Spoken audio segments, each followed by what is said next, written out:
you really think that you can't come to Ghana and work? Like you absolutely have to have a business because hear me out. Not everybody is an entrepreneur. I felt sluggish. I really didn't know my way forward. There's nothing I can do. My hands are tied. I feel like that alone contributes to a lot of stress in America. Yeah.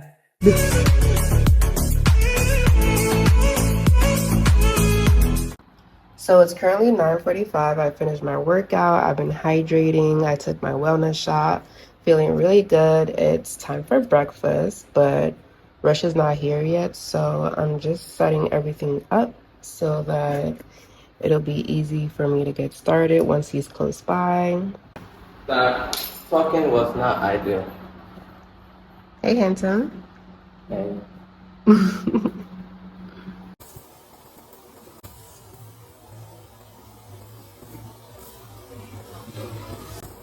You feeling well? It wasn't enough. Should I get more? Yeah, go ahead. You shake it up first, though. I did. Okay. Wow. Yeah, issues. Where are we going today? What's the name of that place? What is the name? Something. It's not Valley. Okay. So. Not yet. I will be more interested. So do you really think that you can't come to Ghana and work? Like you absolutely have to have a business because hear me out. Not everybody is an entrepreneur and not everyone wants to be their own boss. Some people don't have that desire, right? Yeah. So is it possible? I feel like some people feel more like just happy just living a simple life, but they still want to live in Ghana. Right. And they just want to work for somebody and make their money and have structure, something that they don't have to create on their own. Yeah, you can, but you have to be lucky. Like, I know the head of sales at Cape May. Mm-hmm. She's an American, and I know she's making a lot. The lady that invited us to the rooftop. Yeah. Okay. I know she's making a lot of money. She's American. Yeah. She has a UK accent. Really? Maybe I'm bugging. But UK America is the same thing. She came from outside, and she's in a very high position. So there are some high positions that you can get into here. It's just not easy. Yeah. It's really not easy at all. It's like the 5%. In the UK and US, you can go there, apply for a job, and you'll be okay. Most jobs here, they're gonna give you 2,000 cedis, 3,000 cedis, 4,000 cedis. And that's like $190. Yeah, $400 a month. And if you live outside, you know how to spend money. Like, you see money before. Yeah. And most people, you could probably make that work. However, if you're coming from abroad and you're used to certain things and you want to spend money in the city and if you want to live your life like if you want to live on a high-end lifestyle, like that 2,000 cedis is nothing. 2,000, 4,000 is nothing. Yeah, you can spend that in a week. Transportation alone, like when we fill up the car, it's like 1,000 cedis. When we got groceries the other day, the two of us. Yeah, it was like 1,000 cedis. Yeah. So it's not cheap in certain places. And that's with a mix of local and like milk. But we did buy like the rice can last us for like a month. Yeah. So you could see that you could spend like maybe 1,000. And we also got meat, which is not cheap. Yeah. You could spend like 1,200 on groceries in a month. Like if it's just the two of you, if you really want to squeeze, you can. You can. But if you want to eat cheese and all that stuff and it gets expensive, and broccoli and all that stuff, it gets expensive. So you can get a job in, they have international companies. I was about to say, maybe if they have an international company. They do have it, that's what I'm saying. One of my friends works for this company, and I know that's what he used to buy. He has a nice car, he has a house. He's married, his wife also works. But these people are connected, highly connected, and they're able to get in these positions. That's not so easy for them. For you coming out and applying for But then there are some companies that are like American companies that are here in Ghana that won't pay you as much. Yes, that's there as well. So that's what I'm saying. You have to So even with the pay cut, is it still not enough to? It's not sustain you. It's not. But some companies pay well. You know, $1,000. You know, $2,000. $1,000 is decent. It's very decent. Right? That's like 12,000 Ghana cedis. It's very decent. Yeah, that's like how much you spend a month. And the best part is if you're renting, you don't have to pay rent. I mean, not that you don't have to pay rent, but it's already paid for. Because I feel like that's like one of the, for me personally. You pay in advance? Yeah, for 2 years or a year. But you're not thinking about the person now working. They have to save to pay for the following 2 years. Oh yeah, but I'm saying like I'm talking about somebody that came from abroad. They would probably, of course, you're gonna rent before you come. Right. So that's already taken care of. Right. But now that you come down here and then you are working. For the next 2 years you have to. Okay, true.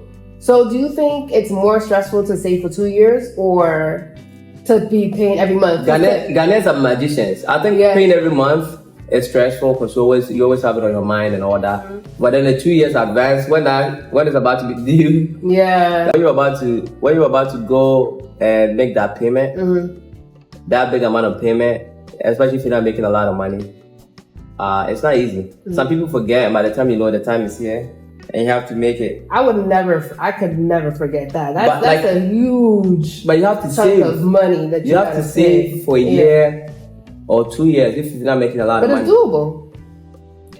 Oh no, not if you're not making a lot of money, but if you are making a decent amount of money, it's doable. Yeah, I mean, it is. That's why you think people are renting. Ghanaians are magicians. They do it. I'm just saying. Paying rent every month is stressful. It's very stressful. Like that alone contributes to a lot of stress in America. Yeah, because it's every month, and it's not just rent. I say rent because that's the biggest amount.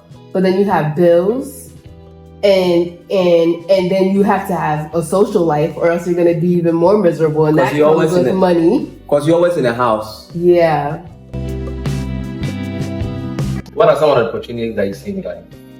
As a young woman who's into fashion and beauty and all that, like stuff that interests you. Now we all know real estate, land, all that stuff, but damn, that means you haven't spotted any. I'm thinking. Oh, maybe more nice spas, like pedicure and stuff. No. A spa where you can go get a massage, and they have different treatments. They have like body scrubs and the stones. The sauna. A sauna. I mean, Ghana's a sauna. But they have the cold sauna too.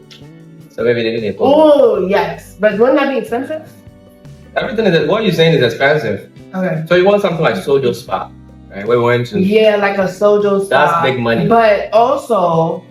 Yeah. But that will make a lot of money in Ghana, yes. I know they have spas and resorts, but solely for that. Yeah. There's not. And then so that would be like upscale luxury, but then you could also have like regular ones too. Like regular spas that anybody can go to, anybody could afford. Like a different one. Yeah, like it doesn't have to be a special occasion, like, you know, maybe like you just got off work and you're feeling tired. Because I used to go to like the Chinese massage place when I was in New York. Yeah, I remember. And it was very affordable. Yeah, you went there a lot. But then on a special occasion, that's when you would go to like a fancy spot. Yeah. Yeah. I get it. But they do have the massage places in Italy and stuff. But it's just for massage. Yeah, they have a lot. Yeah, so they can have massages, different body treatment, and facials. Okay, that's what they like. I went to this spa. They have it, but it's so small. Like the facial is kind of like you wouldn't even trust them to do the facial. Exactly, that's what I mean. Like I want you to like you want to walk in and feel like everybody here knows what they're doing and they're trained properly, and you know they can analyze your skin and like they know what they're doing when it comes to massages. I can't wait for you to have your shower because I know you're gonna kill it. Even New York self, the killer. So you will kill it. I can't wait for that. That was very pigeon of you. New York self. Yeah. I did that on purpose. New York self. So I know you had a vision for yourself when you came to Ghana, right? It wasn't like a clear vision, but you had a vision for yourself, right? Why the hell are you talking like that? Comparing your vision to your life now, what are the differences? that you're seeing and appreciating? And appreciate it. Well, I am starting to learn that as I came to you, that baby, let's move to Ghana because I want to build this gym. Though I didn't have money, you believed in me. I said, we have this land, let's build a house and let's come. And you just believed in me that I'll figure it out. I was believable. So thank you for that. But it was never a clear cut like, this is how I'm going to do it or whatnot. I never really knew, like, would the gym be in the mall? Would the people actually give me the money? It was just a leap of faith. And as you know, we plan well. So it was a blurry vision. It was a blurry vision. I knew. Was it blurry or was it? No, now it's very clear. So let me get to it. Now it's very, very, very clear. So when I came, but I came first, right? To make sure. Yeah, I came first before you to make sure that things are settled because, you are too clean and nice and I didn't want you to go through all the hustle bus. So when I came, I didn't know anything. Like, I know how to buy land. I didn't know the intricacies of it or how, like, what am I doing next? I didn't know. I was trained. You've learned so much, right? I've learned so much. And I've learned a lot from you as well. I don't know as much as you, but we're gonna sit down and talk about that in a video dedicated to that and be very thorough because I know a lot of people have questions and regarding land. I know I still have questions and I just want people to be more clear and have a better understanding because I know people want to invest and people want to make moves, but it's a little intimidating because it's a new territory. Whether you're Ghanaian or not, it's a new territory. It's a whole new system and culture that you have to navigate, right? So, yeah, I really want to sit down and. Well, I'm happy to do it, but it looks like you don't want to hear my vision. I'm talking too much. I'm talking too much? No, me. I'm trying to explain my vision to you and where. Are you gonna do the video for free? Yeah. Okay. I'm gonna do it for free. You're not monetized yet, but when you get monetized. Oh my God! Anything you get. Okay. But now, when I found the land that I'm in courts for now, the vision became really clear. Once you put a minimum there, of course you have the salon there and the gym and everything that I was doing. It was very clear for the most part. While some stores would not be occupied yet, like there was still room for improvement. Like rooftop was settled, the restaurants was settled, and your salon that was settled. The rest of the shops, you figure what to do, the forest and all that stuff, laundry and all that. So that was very clear. Then I got taken to court in the car wash. I got taken to court, and I've been in court for almost 2 years now. May will make 2 years.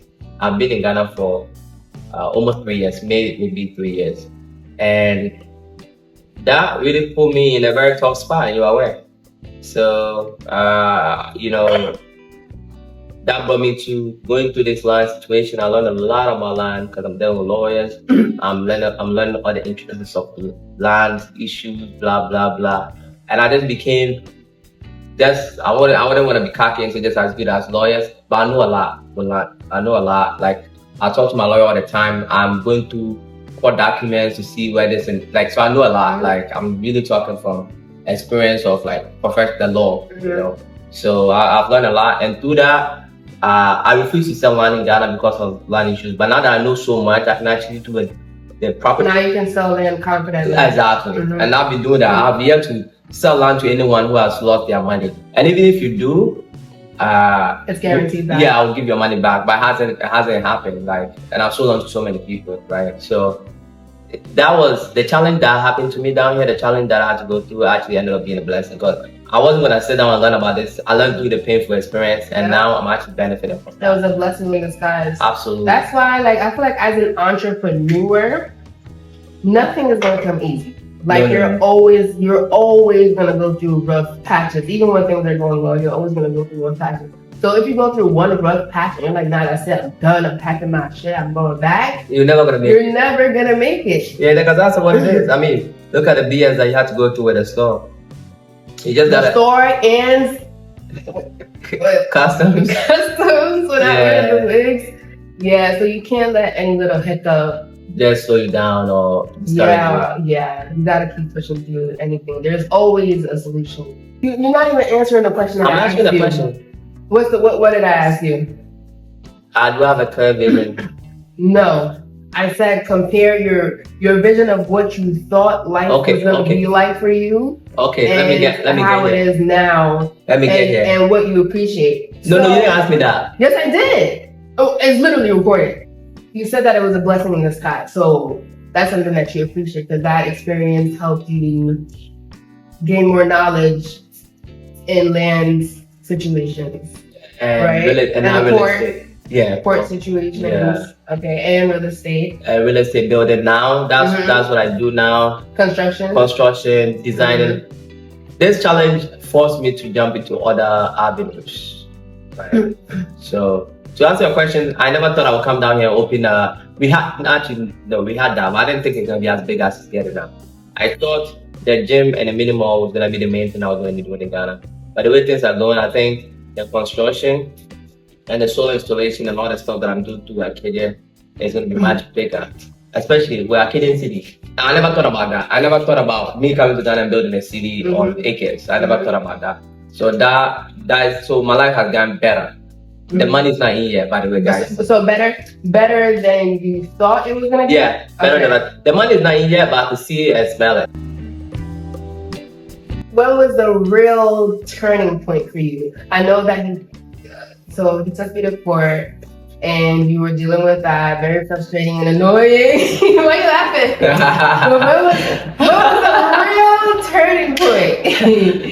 When did things just make like a complete 360? Because so I was so bored, right? Because everything I wanted to do physically was put on hold. The market was terrible, which is something I do on the side. But you just turn on the computer. It's not like that entertaining or anything like that. You look like you were having the time of your life, though. Wait, when I was trading? Yeah. Man, I was making money, so that was good. You look like you were playing a video game. Yeah, it was good. But when you lose it, it's not fun. Yeah. I was making a lot of money, so that was good. But at the time, the market was just bad. It was bad. It's hard to make money in the market as a fool. So I basically I took a break from trading. So when I wake up, there was nothing to do but go to the gym. I felt sluggish. I really didn't know my way forward. This kid's going, there is nothing I can do. My hands are tied. Ghana, you can't go and work for someone and get paid well. Like, it's not worth it. It's not even going to pay for my gas. With the car that we drive, it's not. So you have to open your own business, and it comes with money to do it. And though Arcadia was there, we didn't have a clear path. I didn't know how we're gonna, move forward with it. Until one day, I don't know if it's God that I was possessed or whatever. I don't know what it is. I just dressed nicely in the house. I'll forever remember that day. I was standing right here in the kitchen. I don't know what I was doing. I think I was cooking or something. And you just took a shower and you came down in a nice outfit. And I'm like, where are you going? Like, why are you like that? I was possessed by God. And you couldn't even answer me. You didn't tell me that you were going to record a video or anything. You just came downstairs dressed. It wasn't me. All dressed up. It was God. It was literally not me. I don't know what I was thinking that day. It was a turning point. Because I really don't know what I was thinking. I didn't wake up like I'm going to record a video today. I know like all this while I tell people I'm going to make videos about stocks. I'm gonna make videos about working out. There's a whole bunch of stuff I thought about, but I never really put a trigger off recording because I think it's fear. You don't even know what to start from. But when I started like resolution 1080p 4K, I had no idea. Like vid filming is not my thing, So I didn't know what to start from. But that day I was possessed, and by the time I know, I dressed nicely out of nowhere. And something just took over you. You sat in your office and you recorded a video. I found myself in my office recording a video. And thank God, I'm sure if that video did terrible, I probably would have stopped. And the video just took off and encouraged me, and I kept posting video, and then one thing led to the other. And by the time I know, it connected to Arcadian. Now I do consultation on people trying to buy land, look to down all that stuff. And Arcadian is really like where I'm making strides in Ghana. Really like building a lot of houses, designing a lot of houses. That year we designed well over 20 houses. I'm not even gonna tell you that exact amount, but well over 20 houses.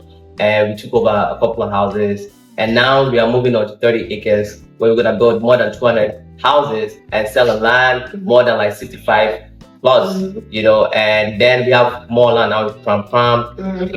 You know, it's just getting bigger. And this guy taking the court is what linked me to most of his family, and through the family linked me to another person. Like, oh, this guy can help you sell that fast. I want to work with him. Yeah. And now I got so much land, I can't even breathe. Like, I'm also gonna make a simple protein shake with bananas, peanut butter, and milk.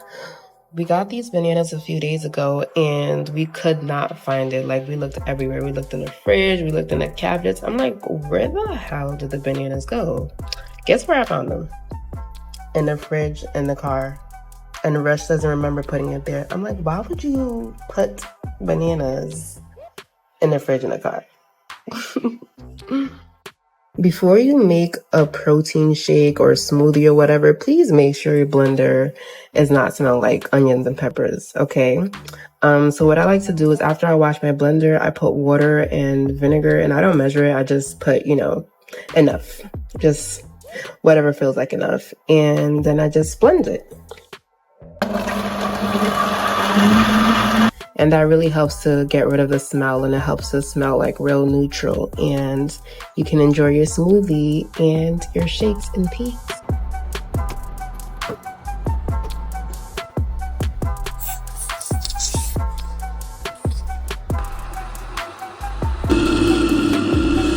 All right, I hope you enjoyed our little chit chat. We're about to go get ready now. If you enjoyed it, please make sure to hit the like button. I know some of you just listen to me say this and you still won't move your thumb to press the like. And as you can see, Rush likes to bring up the fact that I'm not monetized. So please help me out. Hit the like button. Let's hit 1,000 subscribers. Subscribe. This is my go-to cleanser. It has very little ingredients in it, just how I like it. I feel like my face gets a lot cleaner when I use a sponge or a brush as opposed to just my hands. Me personally, because I have oily skin and I just feel like my fingers just don't do the job. I dry my face with these as opposed to a towel because I know that this is new and clean. After I just put my serum and my moisturizer, Fenty, which has SPF in it. I know they say moisturizer that already has SPF in it is not as good as a moisturizer on its own. But listen, I can't keep up with all these skincare rules and routines. I just do what works for me. Love this serum. It makes my face look nice and plump and soft. This is one moisturizer that never fails me. I feel like throughout the years I've been changing my moisturizer, and sometimes it works and then sometimes it doesn't, but this Fenty moisturizer never fails me. Like, I think the Louis Vuitton still wins.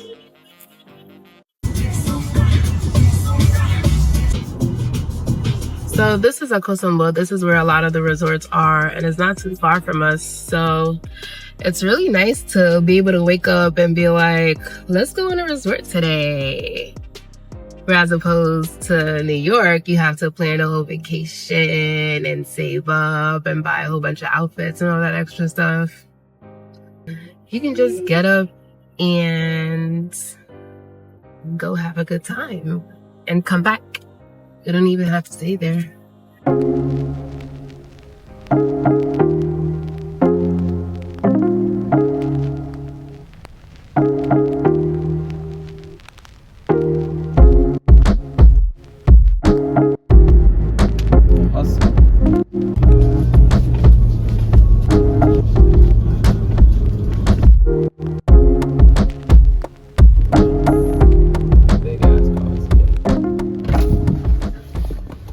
American money.